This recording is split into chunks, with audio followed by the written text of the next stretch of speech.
Oh, it's time for another painting with Uncle Ewan. This one's called Hue Marks. It's they're like human sharks, and they're called the Hue Marks. Well, first, right off the first bat off the right off the bat. First off, I know because everyone always says, "Why do you do the dark bit, the dark red bit on the underneath the painting? Why do you do the bit underneath the painting?" And I have to tell them, "Well, that's called the underpainting." But now they're going to say, "Why did you use like the dark red if you're painting in grey?" Because I'm only painting in grey. They'll ask that after they see the video. They won't ask it right away because they might not realise right away that I'm painting it all in grey. But because I like it, I like how it looks. I like just a little bit of red hiding under the grey. I don't know, I like it. And then because this is going to be printed in black and white, because I do work for print because I'm a professional artist.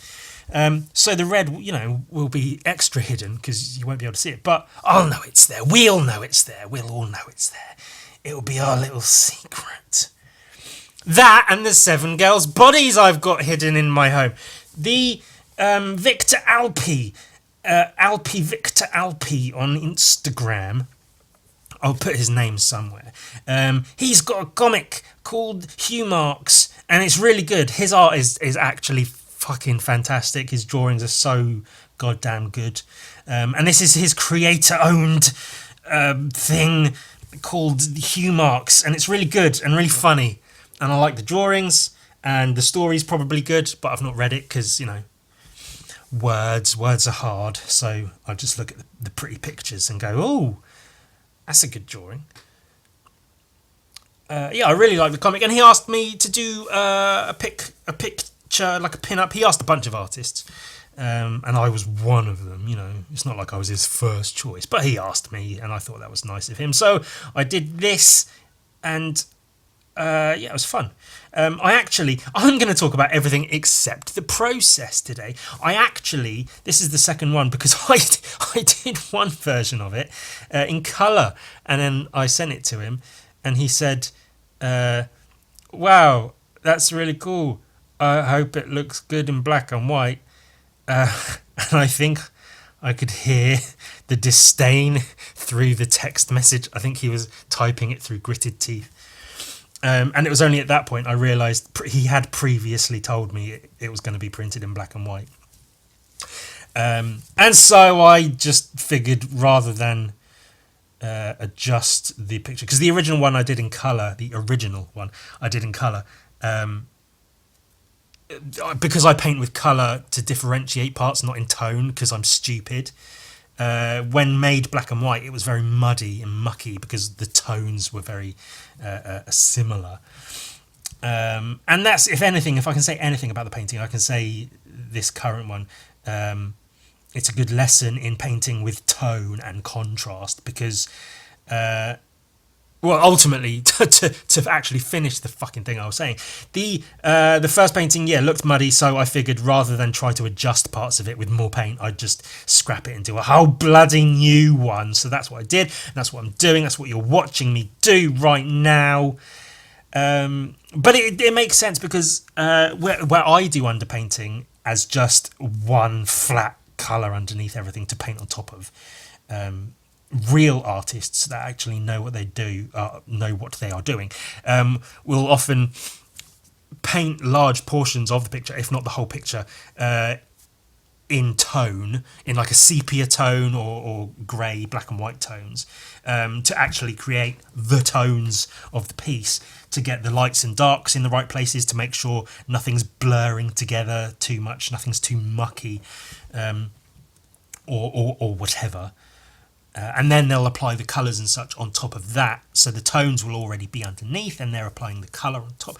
Because if you just paint a thing orange and paint a thing blue, then if you were to make those black and white, they'd just look grey and it would just be a mess. Whereas if you paint something light and something dark and then make one blue and one orange, then it's gonna be a lot more effective, much more effective piece of work. So if you look at stuff like Sin City and other examples of black and white art, which exist probably, it's a really good sort of way of learning to build an image, not just paint a thing or draw a thing, but to really think about where elements in a picture are, and how they affect each other. And even in this painting here, you know, the guy in the back, one's named Jack and one is named John, but I'm not sure which is which, because again, I don't read, so I know there's the hammerhead guy and the other shark guy. The guy in front can blend a little into the guy in the back, so at some point I will sort of try to adjust that slightly with a little bit of like highlighting here and there. Or I might be doing it in right here. Well, on one of his arms I did it. But yeah, so that's even, you know, a lesson for me to learn compositionally and stuff. Taping off a bit, putting in some white. I don't know why exactly, but I just thought it would be cool for something in the background to have a big bright white stripe down the middle. Just so the characters don't get lost in the background. If I tried to paint in like some cloud or I don't know, water effects, because they're sharks, but they live in like man world, so maybe cities or something, I think the characters could get lost with the grayscale of the painting. So I figured just the white stripe is quite a stark shape that they can stand out against and not get lost. I don't know what I was doing here. I was trying to make some sort of glow behind them. I was blending the paint so badly. I can blend paint, I swear on Christ, I can blend paint. I just wasn't doing it here apparently. Possibly because this was the second iteration of the painting and I was fucking sick of it and I just wanted to get it done, so I wasn't putting in the effort maybe I should have. Oh, look, I'm doing the highlights, or like the underlighting, the underglow on that arm to try to bring a bit of lighter paint to the background shark, so that the foreground shark stands out just a tiny little bit more. And then I'll add outlines now. And that will, you know, make him stand out a little bit more further. Yeah, the background glow I wasn't happy with at all. I will show afterwards the final piece that I was happy with, where I just got rid of that quote-unquote glow entirely, because it looks a bit shit, doesn't it? It just looks a fucking whack. Looks like a big pile of wank. Big wanky wank mess. I'm not happy with it. And I've started very recently, maybe even just this year, using a lot more outlines on my paintings. It used to be I'd use like an ink pen and add in some like deeper shadows in a few crevices and a bit of hatching here and there. Maybe an outline if I felt that they were necessary. But yeah, recently I've been using more outlines, as you can see, and hatching with like little bits of hatching and feathering with the brush, just because I fucking like doing that. I just sort of like how it looks, so I'm doing that for a bit. I might not in a while, but for now I am.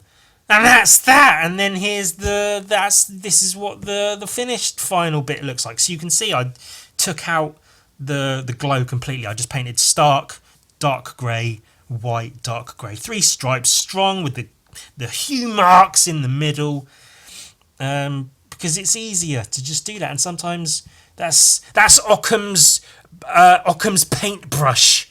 Sometimes the easiest painting thing is the best and is most effective, or something.